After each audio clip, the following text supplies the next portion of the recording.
dari 3 capres ini yang paling tidak punya beban itu Ganjar. Ganjar ya. Nah, sehingga dia lebih tenang, lebih lugas, lebih enak dalam menyampaikan. Dalam berkomunikasi dia plong aja ya. Plong aja. Jadi kalau orang bilang, wah kenapa itu Ketua Umum Projo jadi menteri ya? Iya, iya. Saya kira wajar lah. Wajar ya. Dia juga bukan diam, dia juga Berarti kerja. Itu semua kan dimonitor oleh Pak Jokowi. Pak Jokowi ini pun orang bodoh. Betul. Tiba-tiba orang di sebelah dia gini, uju-uju langsung. Nggak bisa. Pasti Pak Jokowi itu mengkaji, mempelajari orang ini siapa. Ya mayoritas masyarakat kita ini kan tidak mendengar pidato-pidato arahan, visi dan misi. Yang dia lihat ini kan caleg ini bagus atau tidak. Caleg ini berkomunikasi atau tidak. Kadang-kadang orang bilang, ini kan orang ini sebenarnya dari segi moral nggak bagus. Tapi kenapa dia terpilih? Karena dia mampu berkomunikasi dengan masyarakat. Sementara yang pinter-pinter ini mungkin lebih banyak tidak berkomunikasi. Sekaranglah waktunya.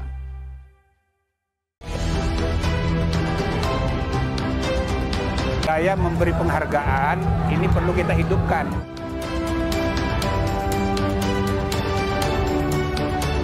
Tahun depan kita akan membuat lagi.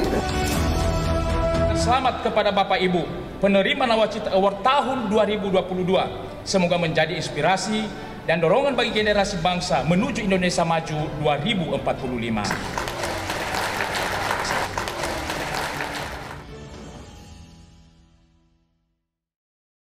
Pemirsa Nawacita Politik TV kembali ketemu dengan saya di acara Sekaranglah Waktunya. Di studio Nawacita Politik TV hadir tamu saya hari ini bukan orang yang baru, beliau Bang Julvan Lindan. Yes. Ya. Selamat siang ya. Selamat siang ya.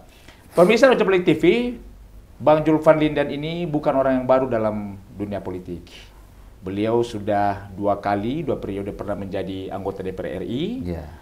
Yang pertama itu di tahun 1999 sampai dengan 2004 PDIP, dan periode yang terakhir 2004 sampai dengan 2019.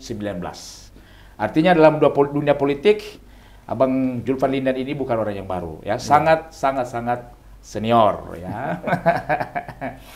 Bang, kita diskusi ini, Bang. Kita bicara tentang Capres 2024. Ya, sekarang kan yang muncul di media kan ada 3 orang ini. Ada Ganjar, ada juga Prabowo, dan ada Anies. Kira-kira menurut Abang, masing-masing capres yang sedang muncul di media sosial ini, apa kelebihan dan kekurangan mereka? Ya, kalau kita bicara kelebihan ya, pertama saya lihat yang paling senior dulu. Senior ya. Misalnya Prabowo. Tentu pengalaman dia di dalam dunia pemerintahan dan militer itu mungkin bisa menjadi alasan pokok, alasan utama untuk dia maju sebagai presiden. Dan dari segi kemampuan juga tidak kita ragukan. Kemudian sekarang menjadi Menhan. Menhan juga kita lihat satu pekerjaan yang berat. Menjadi Menteri Pertahanan itu. Nah, dia sampai saat ini kita lihat kan mampu menjaga stabilitas hubungan militer internasional, perbatasan dan lain-lain dengan menggunakan kekuatan TNI kita. Tentu dengan alutsista yang kuat, yang lengkap ya. Kalau enggak juga banyak orang tapi nggak punya senjata ya kita agak susah. Nah, dari segi leadership, sebenarnya Prabowo itu punya leadership. Punya leadership dalam konteks kepemimpinan, dia mampu lah untuk memimpin bangsa ini dengan pengalaman yang dia pernah alami, yang dia punya. Nah, tentu penguasaan terhadap masalah-masalah kenegaraan, baik dalam negeri maupun luar negeri, saya yakin dia menguasai karena orangnya juga rajin baca buku, rajin memahami persoalan-persoalan yang ada. Nah, persoalannya kan bagaimana dia mampu menarasikan pemahaman-pemahaman yang ada dengan baik kepada publik, sehingga publik itu bisa menangkap apa yang diinginkan, visi dan misi dari Prabowo ini. Nah, kalau saya melihat Ganjar memang terus terang saja dalam dunia pemerintahan baru sebatas gubernur. Tetapi itu juga bukan menjadi alasan bahwa dia tidak layak untuk menjadi calon presiden. Nah, ini kan nanti dalam ujian-ujian berkomunikasi dengan masyarakat, ketika masa kampanye itu kan teruji. Nanti kan kita ada apa namanya, antar calon presiden itu kan nanti mengajukan gagasan ide-ide mereka pada masa kesempatan yang diberikan pada masa kampanye itu ya. Nah di situ kan juga publik melihat apa pikiran-pikiran mereka, apa ide-ide dan gagasan mereka, program mereka itu apa saja, gitu kan? Konteksnya yang mana yang mau dilanjutkan, yang mana mau dirubah, gitu. Sesuai itu kalau kita bicara Pak Ganjar, saya kira dari segi kemampuan pemahaman persoalan-persoalan negara pun tidak diragukan. Ya, artinya kalau kita lihat selama ini, saya nonton dia sering itu di televisi, di media-media sosial, bagus lah. Orang kan hanya melihat Ganjar seolah-olah dia ini bersepeda, dia berlari, dia ketawa di pasar. Padahal kan dia punya nilai lebih lain, yaitu kemampuan dia menyampaikan gagasan dan ide-ide ini. Dibanding yang lain, dia terbaik.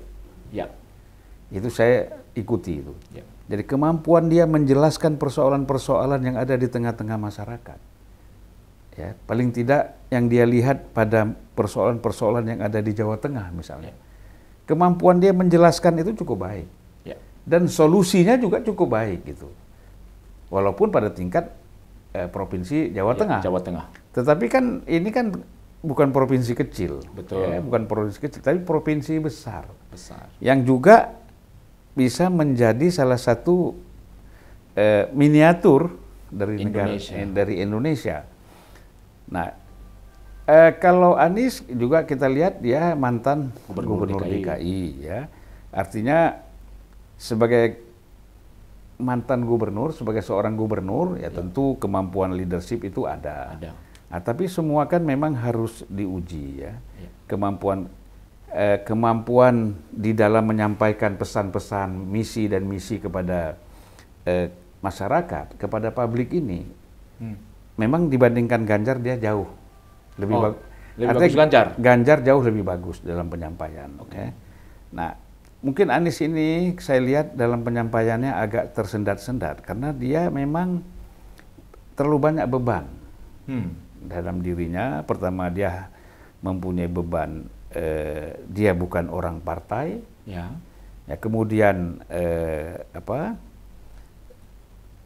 dia sendiri diberikan tugas untuk menentukan siapa calon wakil presiden. Ya. Nah, kemudian situasi di eksternalnya, ya, misalnya kelompok-kelompok yang terlalu Anies ini kan stemnya itu kan kanan. Ya. Kanan, kemudian ya radikal, ekstrim kan itu. Ya. Itu juga menjadi beban. Nah, itu kan dia harus menyelesaikan itu juga. Betul. Bagaimana dia ingin menampilkan dirinya bahwa tidak benar yang selama ini dituduhkan kepada dia sebagai dia kanan dan ekstrim. Betul. Dan radikal. Gitu kan. Nah, ini satu beban juga yang harus dijelaskan. Jadi kalau saya lihat dari 3 capres ini yang paling tidak punya beban itu Ganjar. Ya. Nah, sehingga dia lebih tenang, lebih lugas, lebih enak dalam menyampaikan. Dalam berkomunikasi dia plong aja ya. Plong aja.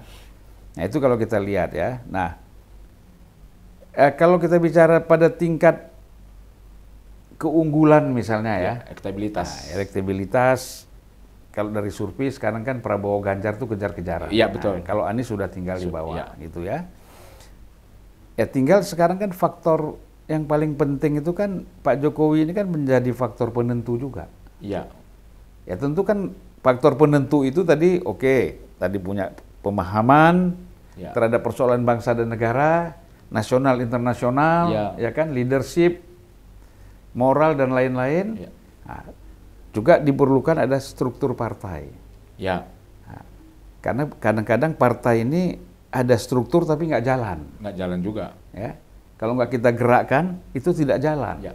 Itu kan saya berapa kali menjadi caleg itu kan kita yang sebagai calon anggota DPR itu yang menggerakkan roda organisasi itu. Kadang-kadang bukan organisasi itu. Ya. Organisasi itu boleh dibilang sangat tergantung pada partai politik, itu bergantung sekali kepada caleg. Ya. Kalau dia mendapatkan caleg yang betul-betul mampu menggerakkan roda organisasi di dapil-dapilnya, nah itu kemungkinan menang itu besar. Tetapi kalau dia tidak mampu menggerakkan itu, maka kemungkinan menang itu kecil. Walaupun uang puluhan miliar sudah disuntikkan ke situ, itu tidak jalan. Nah, oleh karena itu kita lihat nanti PDIP sudah 2 kali menjadi pemenang ya pemilu. Kita ini pada bicara 2014 2019. Iya. Ya kan, kalau ditambah 2014 ke 2019. Ya. Ya kan? 99 kan dia ada 38%. Iya. Tapi kalau kita bicara dua periode terakhir, dia pemenang pemilu. Dia pemenang. Nah, jadi pengalaman itu sudah dimiliki oleh PDIP untuk membangun struktur sehingga dia menjadi pemenang. Gerindra juga kita lihat pertumbuhannya juga bagus. Ya, dalam dua pemilu Gerindra itu kan meningkat terus. Ya. Beda sama Demokrat, naik turun. Ya. Kalau kita bicara, ini kan kenapa saya bicara PDIP dan Gerindra, karena kan ini dua-dua punya calon. Iya. Iya kan, dua-dua punya calon. Nah, kalau Golkar juga sebenarnya relatif stabil ya. Dan punya pengalaman lah. Ya, punya pengalaman. Nah, jadi struktur-struktur partai ini tidak bisa sepenuhnya diandalkan untuk kemenangan, baik capresnya ataupun pilegnya. Ya. Gitu. Karena semuanya bergantung kepada kemampuan bagaimana mengorganisir organisasi itu sampai ke bawah, sehingga betul-betul dia bisa bekerja dengan masyarakat. Kan ini kan adanya di bawah. Betul. Orang pidato-pidato di Jakarta hebat, suara ada di masyarakat. Dia kan sebab tidak ya mayoritas masyarakat kita ini kan tidak mendengar pidato-pidato arahan visi dan misi. Yang dia lihat ini kan caleg ini bagus atau tidak. Caleg ini berkomunikasi atau tidak. Makanya kadang-kadang orang bilang, ini kan orang ini sebenarnya dari segi moral nggak bagus. Iya. Tapi kenapa dia terpilih? Karena dia mampu berkomunikasi dengan masyarakat. Sementara yang pinter-pinter ini mungkin lebih banyak tidak berkomunikasi, tidak tahu bagaimana cara berkomunikasi. Secara kualifikasi dia yang paling layak. Betul. Tetapi ternyata dia tidak terpilih misalnya. Nah, jadi di sini peran dari partai dan calon anggota DPR itu penting. Bukan hanya memenangkan dirinya, tapi memenangkan pilpresnya. Itu satu. Yang kedua, nah kalau kita lihat lagi relawan. Peran relawan ini penting. Ya. Artinya relawan ini kan salah satu organ politik bagi capres mungkin, bukan untuk partai. Bagi capres, bagaimana untuk mendongkrak elektabilitasnya. Tingkat keterpilihannya di tengah-tengah masyarakat. Nah, ini kita rasakan kalau kita sudah ini. Jadi kalau orang bilang, wah kenapa itu ketua umum Projo jadi menteri ya? Iya. Saya kira wajar lah. Wajar ya. Dia juga bukan diam, dia juga berarti kerja. Sudah selevel partai itu loh. Ya, dia kerja. Iya, kerja. Ya. Apa yang dia kerjakan ya sama saja dengan apa yang dikerjakan oleh partai. Betul. Gitu, ya. Nah, tidak mungkin Pak Jokowi itu mengangkat ketua umum Projo menjadi menteri. Kalau dia kan sudah monitor dulu lewat intelijen, lewat ini, lewat apa yang dia kerjakan 2014, apa yang dia kerjakan 2019. Itu semua kan dimonitor oleh Pak Jokowi. Pak Jokowi ini pun orang bodoh. Betul. Tiba-tiba orang di sebelah dia gini, uju-uju langsung. Nggak bisa. Pasti Pak Jokowi itu mengkaji, mempelajari orang ini siapa. Ya kan, konsistensinya, loyalitasnya seperti apa. Nah, ini kerja-kerja relawan ini juga penting. Makanya semua capres atau partai politik itu membentuk relawan. Nah, itu kalau kita bicara tingkat kemenangannya. Nah, tapi ada beberapa faktor memang yang mendukung tentu elektabilitas capres ya, selain partai politik. Tapi ada hal yang penting, ya, capres. Capres ini juga sangat menentukan. Cawapres. Cawapres ini adalah hanya menentukan juga. Salah pilih pasangan, ini juga bisa berbahaya. Nah, kita berandai-andai nih, Bang. Ya, berandai-andai saja. Kan berandai-andai juga boleh lah. Nah, sekarang kan ada isu yang berkembang. Ini ada orang yang mencoba mencocokkan Ganjar dengan Andika, Spil dan militer. Ya. Sekarang Prabowo dipasangkan juga dengan Erik. Artinya militer, Spil. Juga dengan Anies juga dipasangkan juga Spil dengan AHY. Ya, yang latar belakang militer. Jadi Spil militer. Nah, seandainya berandai-andai kalau ini pandangan publik ini. Kira-kira sebenarnya ketiga pasangan yang sudah sebut wakil-wakilnya ini, kira-kira peluang mereka menang siapa di antara tiga ini? Kalau itu wakil-wakil mereka. Kalau itu wakilnya, ya persaingan yang ketat itu pasti antara Ganjar sama Prabowo ya. Tetapi ada faktor lain juga. Jadi gini, unggul dalam pengertian tipis-tipis lah. Oh, tipis-tipis ya. Jadi Anies ini juga bisa jadi kuda hitam kalau dia dengan AHY. Kalau wakilnya seperti itu. Iya. Kalau wakilnya seperti itu. Nah, jadi wakil itu kan harus dilihat dukungan terbesar dari masyarakat itu di mana. Iya. Sekarang kalau orang bicara Ganjar sama Andika.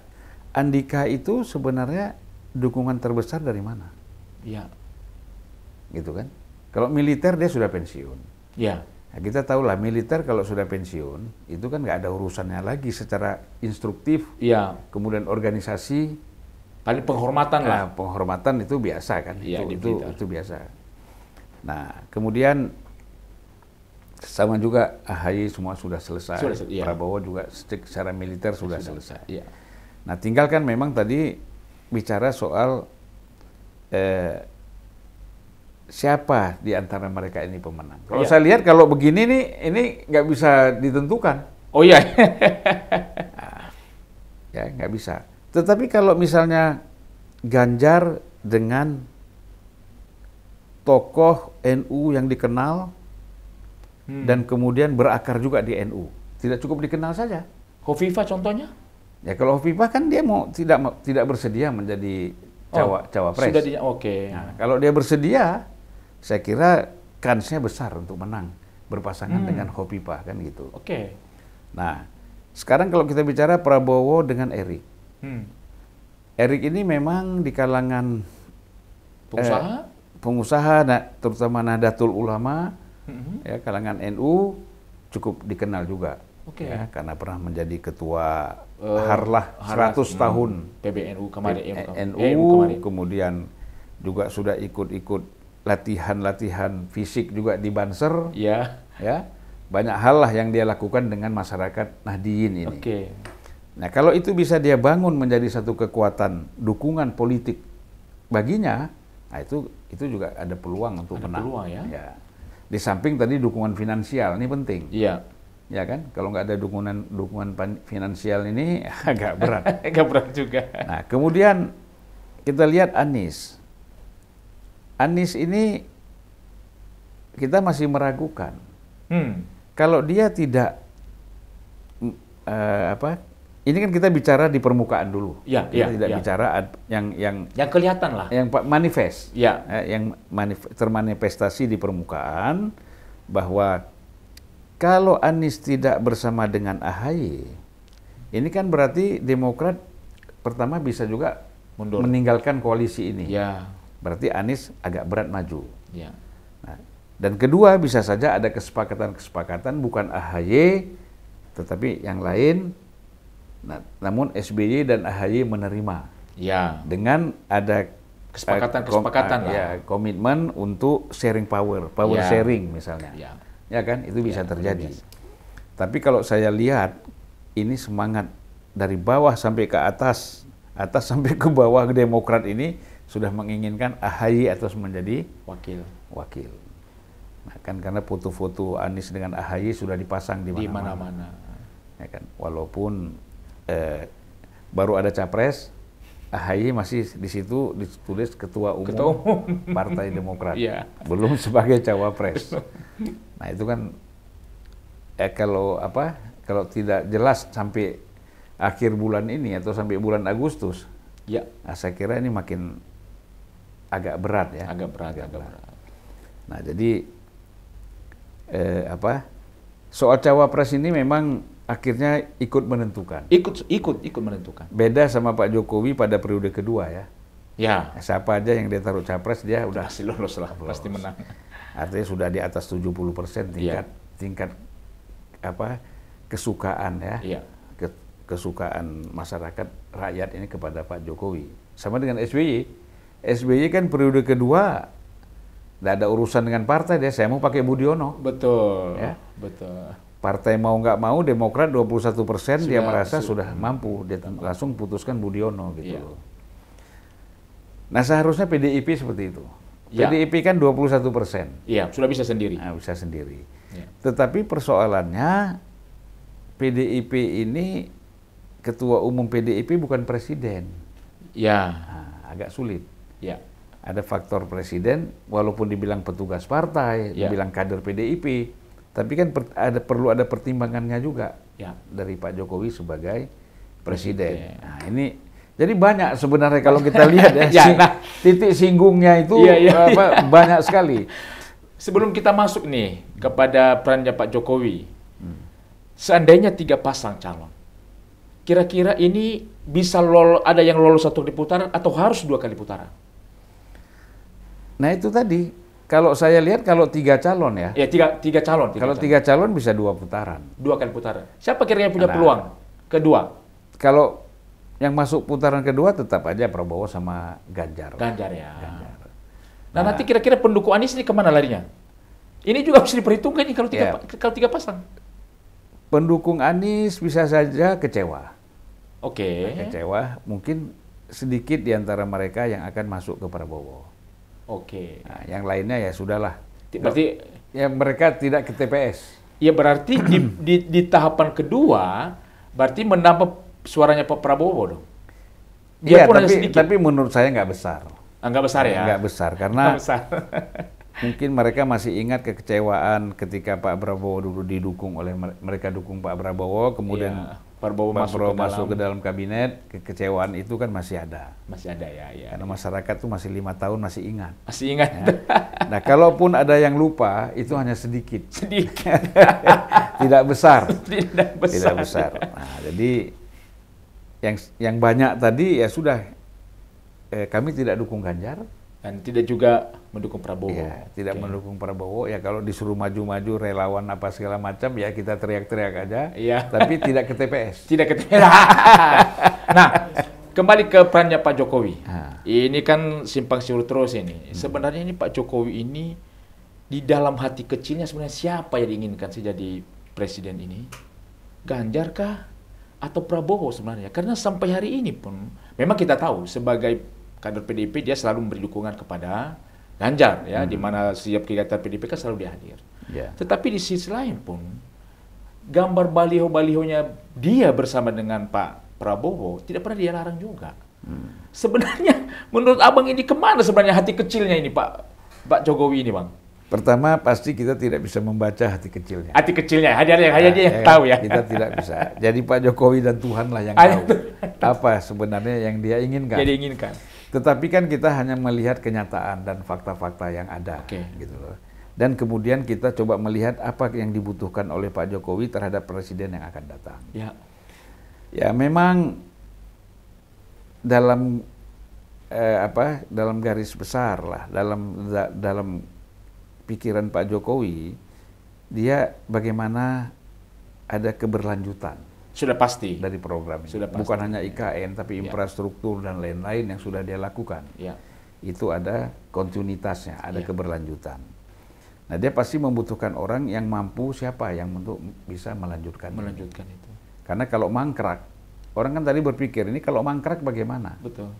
Kita sudah lihat satu di Jakarta ini, yang sejak zaman Pak Sutioso masuk ke Puke, masuk ke terus ganti-ganti gubernur, Ahok sampai Anies, itu kan monorelnya nggak jadi-jadi tuh. Betul. Jadi besi tua di Kuningan sampai ke gedung DPR. Ya kan? Jadi bikin macet jalan. Besinya sekarang masih nongol kemana-mana. Betul. Nah, Itu yang tidak kita harapkan.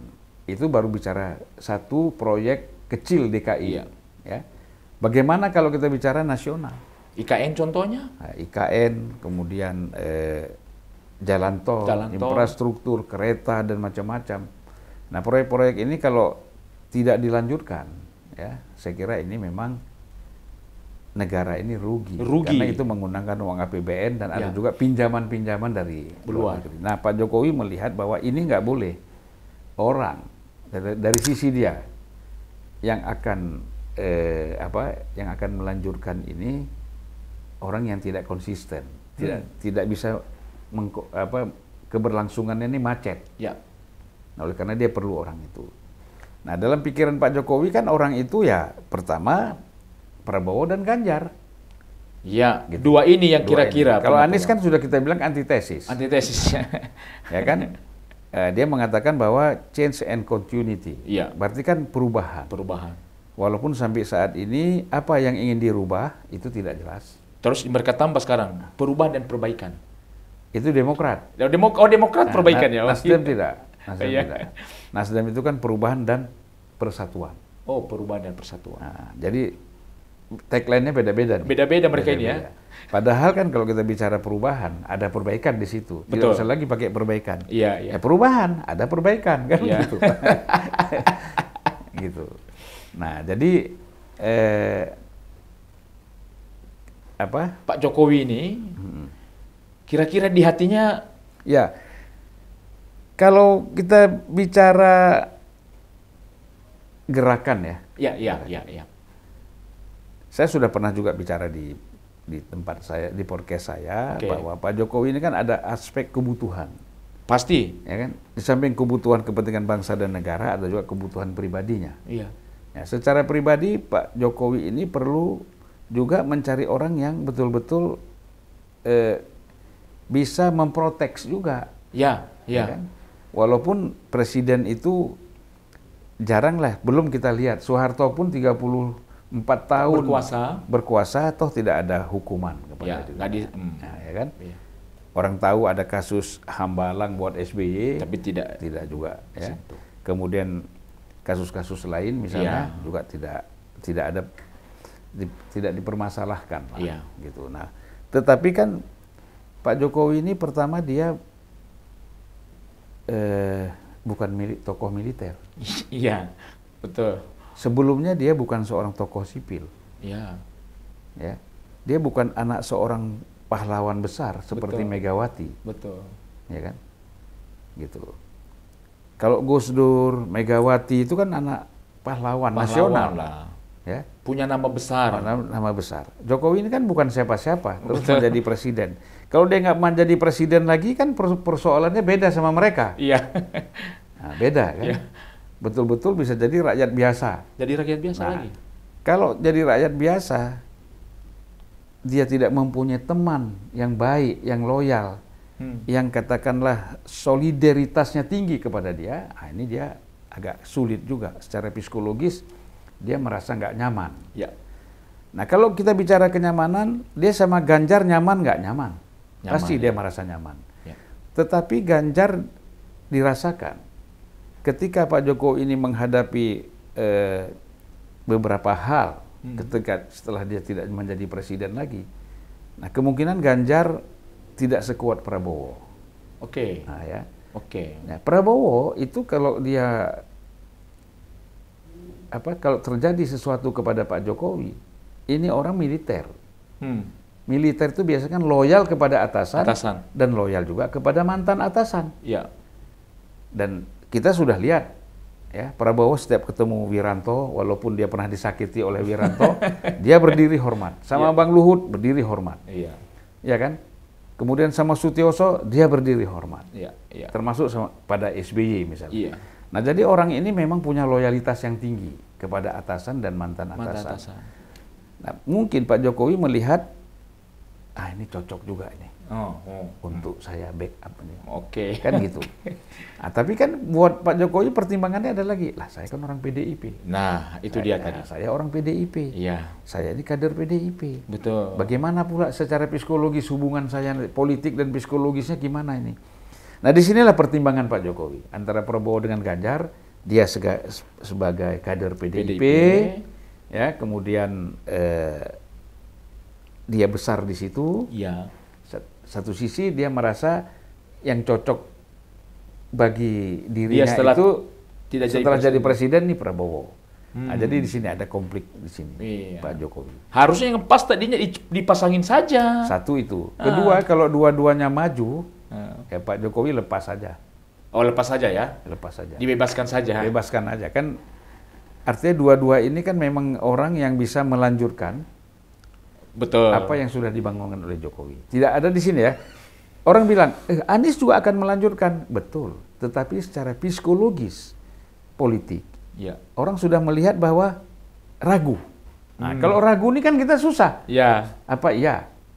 Diambil contoh kasus DKI misalnya. Ya. Nah, ya kan? Nah, jadi memang boleh saja orang mengatakan, siapa bilang Anies tidak melanjutkan? Ya. Oke, tetapi kalau kita ragu bagaimana? Ya kan? Ini sama anak aja kadang-kadang kan begitu. Ini anak kita ada 3. Satu kita yakin ini bisa, yang 2 kita ragu. Kan pasti yang 1 kita kasih. Betul. Nah, jadi Pak Jokowi tidak mau main di keraguan. Betul. Yang pasti-pasti saja. Dia main di keyakinan. Ya, betul. Ya kan? Ya kan? Iya. Pak Jokowi percaya nggak sama Anies? Percaya. Ya. Tapi nggak yakin. Kan gitu. Percaya tapi tidak yakin ya. Iya, percaya. Iya. Jangan dibilang Pak Jokowi nggak percaya sama Anies, percaya. Iya. Tapi tidak yakin. Tidak yakin. Kalau kepada Ganjar dan Prabowo yakin dan percaya. Iya. Keyakinan ini penting. Luar biasa ini, Bang. Loh iya. Orang percaya kan dalam agama juga gitu. Iya. Kau percaya ada Tuhan, percaya, tapi kau nggak yakin. Bukti apa? Semua hukum agama kau langgar. Betul, itu berarti tidak yakin. Tidak hanya yakin. Percaya saja. Percaya. Ya, hanya kan? percaya saja. Nah, itu. Yang terakhir nih, Bang. Ini kan kemarin kan ada pertemuan antara Surya Paloh ini dengan presiden. Ya katanya sih hanya 1 jam lah.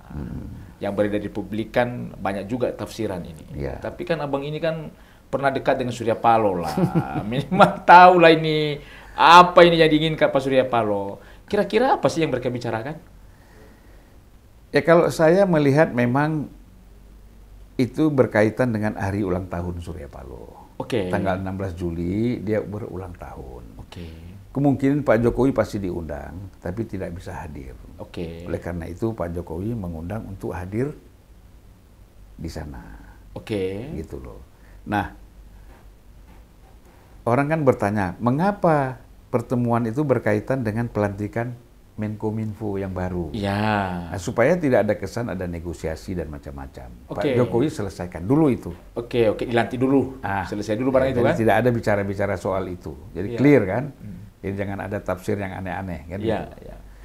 Nah kemudian memang kita lihat mereka ini kan sangat akrab. Saya melihat tidak ada orang yang lebih akrab dengan Pak Jokowi kecuali Surya Paloh sebelum deklarasi Anies. Ya. Sebelum deklarasi Anies. Ya. Setelah deklarasi Anies Baswedan sebagai capres oleh Nasdem, nah itu memang jaraknya mulai ada jarak gitu loh, mulai. Telepon Pak Surya biasanya kalau telepon sekali aja ke Pak Jokowi diangkat. Ini puluhan kali tidak diangkat, tidak dijawab. Kan berarti Pak Surya udah merasa, wah ini ada problem gitu. Ada problem. Nah, tetapi di antara mereka itu kan ada kerinduan-kerinduan juga. Iyalah. Aduh, pasti, gimana ya? Pernah menjadi sahabat dekat. Ya. Jadi misalnya Pak Surya lewat lagu. Iya, lewat lagu dia. Lagu Maggie Z itu kan. Iya. Kalau engkau sudah tak suka kan. Ya. Itu kan ada tuh lagu itu. Kemudian dijawab lah Jokowi jawab lagi. Janganlah jangan kan gitu ya. Ada jawaban-jawaban lagu-lagu itu, versi lagu itu ada. Ini persepsi saya ya. Iya. Belum tentu juga benar. Iya. Nah, kemudian saya kira-kira 2 hari sebelum Pak Surya Paloh itu ketemu dengan Jokowi, saya mendengar lagu. Lagu yang diciptakan oleh Kus Plus tuh. Ya kan? apa? Terlalu sedih Dilupakan. Oh. Andaikan kau datang kembali. Mantap itu kali. Pak Jokowi itu. Pak Jokowi ada lagunya itu. Oh, itu lagu Pak Jokowi itu. Iya, yang nyanyi Pak Jokowi viral itu di mana-mana. Iya. Nah, karena itu saya melihat ini ada kerinduan untuk mereka ketemu lagi. Oke. Tapi ini romantisme lah. Romantis lah ya. Jadi pertemuan itu romantisme. Tentu karena yang ketemu satu ketua umum partai dan presiden, romantisme itu pasti romantisme politik. Ya. Nah, kan? Bukan romantisme cinta-cintaan. Iya. Nah, karena romantisme politik pasti membahas juga beberapa masalah yang berkaitan dengan politik. Jadi yang kemudian kan apa yang dibicarakan? Pak Surya bilang ya Pak Jokowi menanyakan wakil presidennya Anies ini siapa? Oke. Ya boleh saja Pak Jokowi tanya itu, ya mungkin sekedar ingin tahu aja. Iya. Gitulah. Nah yang kedua pasti membahas hal-hal lain. Ya. Ya tentang kasus-kasus yang dialami oleh Nasdem, kader-kader Nasdem dalam konteks persoalan hukum, ya pasti itu dibahas lah, gitu. Dan Pak Jokowi bisa saja menjelaskan bahwa ini tidak ada urusan kepentingan politik. Iya, ini urusan hukum ini murni. Urusan hukum. Nah, mungkin juga bisa jadi disinggung juga. Ini bagaimana? Mungkin saja Pak Jokowi sudah dapat laporan. Ini kan bicara kemungkinan. Sudah dapat laporan mungkin dari Ketua KPK tentang bagaimana posisi Anies di mata hukum. Ya kan? Ada kasus Formula E dan apa lagi kan gitu. Nah, ini kan dibicarakan barangkali. Oke. Nah, semua kan Pak Jokowi jangan sampai ada image bahwa dia itu mengkriminalisasi. Ya kan? Iyalah. Nah, dan kemudian dengan Pak Jokowi menanyakan siapa wakilnya Anies, itu menunjukkan Pak Jokowi memang tidak ingin menghambat Anies ini. Peduli dia. Untuk maju sebagai capres. Ya. Persoalan hukum itu lain lagi. Gitu. Tapi pribadi dia silakan. Ya kan? Dan bahkan siapa saja mau jadi cawapresnya silakan juga. Ya kan? Kira-kira ada mungkin permintaan maaf dari Surya Paloh ke Pak Jokowi karena dia capreskan Anies? Kira-kira ini. Ya, dia bilang beginilah, Pak Presiden mohon maaf lah, saya tidak sempat ngomong waktu itu, saya sudah terlanjur mengumumkan ini. Ya, tapi mungkin tidak seletter-lek seperti itu ya. Tapi pastilah bahwa mohon maaf, kita memang agak berbeda di sini. Agak berbeda di sini ya. Iya kan? Agak berbeda di sini. Bahwa saya mengambil sikap ini, gitu kan. Nah, tapi persaudaraan, persahabatan kita tetap jalan. Kalau minta maaf misalnya terhadap seperti orang yang bersalah, tidak mungkin lah seperti itu. Tidak mungkin. Pak Jokowi juga tidak mengharapkan. Tidak mengharapkan itu ya. Kan? Yang diharapkan itu adalah bahwa bagaimana kita bisa tetap berkomunikasi, walaupun situasinya kita mempunyai sikap yang berbeda. Nah, dan artinya karena sikap yang berbeda ini pasti perlakuannya juga berbeda. Ya kan? Nggak mungkin lah. Bagaimanapun luka itu kan ada. Luka itu ada. Nah, cuman bagaimana menutup luka ini jangan terlalu lebar. Ya. Nah, itulah yang dilakukan. itu harus dijaga ya. Itu yang Pak Jokowi lakukan itu. Iya. Ya di samping itu satu hal yang ini juga saya belum ngomong di mana-mana juga, itu adalah Pak Jokowi ini sedang membangun balancing power. Oke. Ya, keseimbangan kekuatan. Ya. Tadi kan orang melihat Pak Jokowi ini PDIP. Ya. Kemudian dia membangun balancing power dengan Prabowo. Ya. Prabowo ini ada Gerindra di dalamnya. Nah, dia melihat lagi ini faktor Nasdem. Ya. Nasdem ini juga kekuatan juga, ada kekuatan juga. Jadi Pak Jokowi melihat bahwa faktor Nasdem ini juga penting menjadi satu kekuatan yang lain lagi. Ya. Artinya kan kalau ada benturan antara nanti Prabowo Ganjar ini ataupun PDIP dengan ini Nasdem ini mau kemana? Ya kan? Nasdem ini kemana? Walaupun saya tahu pasti Pak Surya Paloh juga nggak tidak terlalu mendengar Pak Jokowi.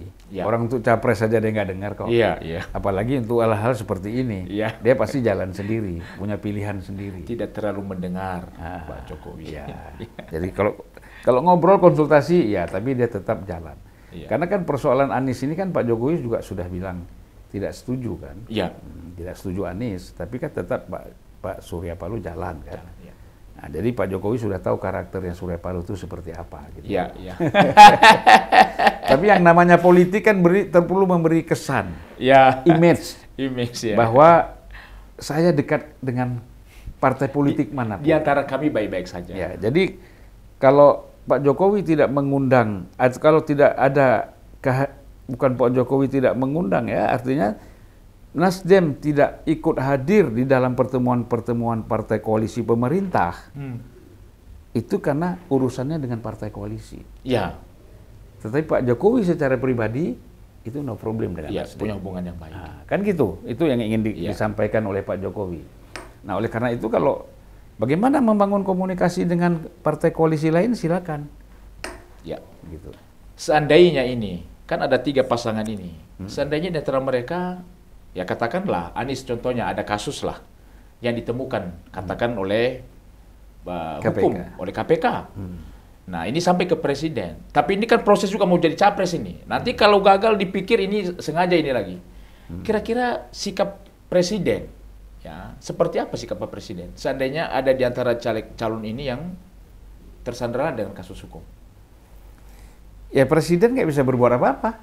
Ya. Ya ini kan kasus hukum, bukan persoalan politik. Ya. Kalau kasus hukum, siapa yang bisa presiden pasti tidak bisa. Tidak bisa. Nah, karena ini kan menjadi perhatian banyak orang. Tetapi kan ini kan harus jujur, adil, dan fair. Fair. Kasus hukumnya harus dibuka. Ya. Gitu loh. Nah, kalau memang ada kasus hukum, ingin digelar, ingin disampaikan gelar perkara, apapun namanya, harus terbuka dan disampaikan secara transparan, terbuka, diketahui oleh publik. Iya, ya. Jadi presiden tetap tidak menjadi masalah. Ya. Gitu. Silakan saja Ya, jadi itu urusan hukum. Jangan dianggap presiden ini mengkriminalisasi ikut-ikutan untuk memojokkan salah satu yang merugikan salah satu capres ya. Nah, saya pernah bilang itu sebenarnya ngapain sih juga Pak Jokowi atau siapapun mengkriminalisasi Anies. Didiamin aja juga dia belum tentu bisa nyapres, didiamin juga dia belum tentu juga menang. Untuk ambil berdosa kita sama dia gitu ya, kira-kira. Baik Bang, closing statement Bang, yang terakhir Bang. Buat pemirsa Politik Nawacita TV, apa pesan dia mau disampaikan yang terakhir? Ya pesan saya bahwa yang paling penting kita mengharapkan pemilu kita ini bisa berjalan sesuai dengan jadwal. Ya, kemudian semua kita tidak usah ribut, tidak usah bikin berita-berita hoax. Ya. Walaupun kita berbeda dalam dukungan kepada capres ini. Dan kita mengharapkan peristiwa 2014-2019 di dalam pemilu, baik pada saat penyelenggaraan pemilu, karena ada ratusan di TPS yang mati. Iya, betul. Hampir 800 itu yang mati, yang pingsan juga. Betul. Nah, kemudian berita-berita keributan setelah pemilu itu tidak akan terjadi. Ya. Nah, dengan demikian kita menjadi bangsa yang cukup bangga, ya di mata publik kita sendiri dan di mata masyarakat internasional. Makasih, Bang. Demikian perbincangan saya dengan Pak Bang Julvan Lindan, politisi senior, dan apa yang sudah kita diskusikan ini itu menjadi atau itu bisa membuka wawasan kita bersama. Salam sehat untuk kita semua. Oke, Bang. Terima kasih banyak loh, Bang.